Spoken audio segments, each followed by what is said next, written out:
প্রাণঘাতী হামলার ছক শুভেন্দু অধিকারী মুখ্যমন্ত্রীর ওপর।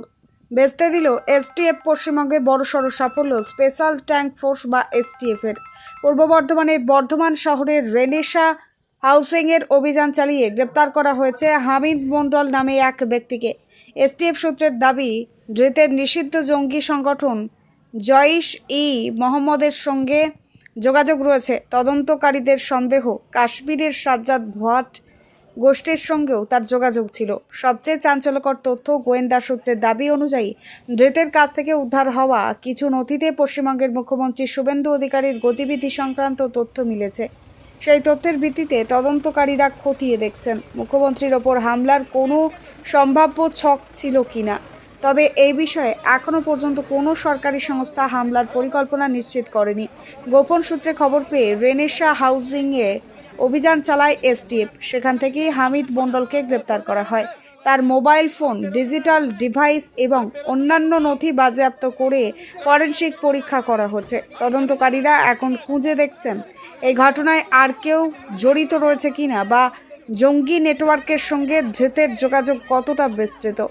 এই ঘটনাকে ঘিরে রাজ্যের নিরাপত্তা ব্যবস্থা নিয়ে নতুন করে জোরদার নজরদারি শুরু হয়েছে। তদন্ত শেষ না হওয়া পর্যন্ত আরও গুরুত্বপূর্ণ তথ্য সামনে আসতে পারে।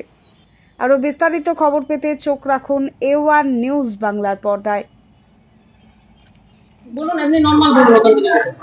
বললো, সবাই বললো, আপনাদের মতনই সবাই বললো। আমরা জানি না কিন্তু এই ব্যাপারটা কি হয়েছে, ঘটনাটা কি শুনলেন? কি না না, ঠিক আছে, আমি থেকে বলুন। সবাই বলছে, সবাই বলছে না, কোনো অসুবিধা নেই। এবার জানি না কি বলবো না, আমি তো জানি না। আমি আমি আমি এই যেমন আমি শুনতেন, আমি ওই রকম কি শুনলেন? শুনলাম যে এরকম ধরা পড়েছে, সবাই এরকম করে লিখে দেখা যায়। আমি কি করে জানি না। আচ্ছা, আমরা বেশি দিন আসেনি, আমার সঙ্গে কোনো পরিচয় নেই। বেশি দিন আসেনি? কবে এসেছিল? 2-3 মাস হবে। তাও আমি জানি না, 2-3 মাস আগে এসেছে। আচ্ছা আচ্ছা, ফ্যামিলিতে কারা কারা এসেছে? ফ্যামিলিতে কারা কারা এসেছে? মা বাবা।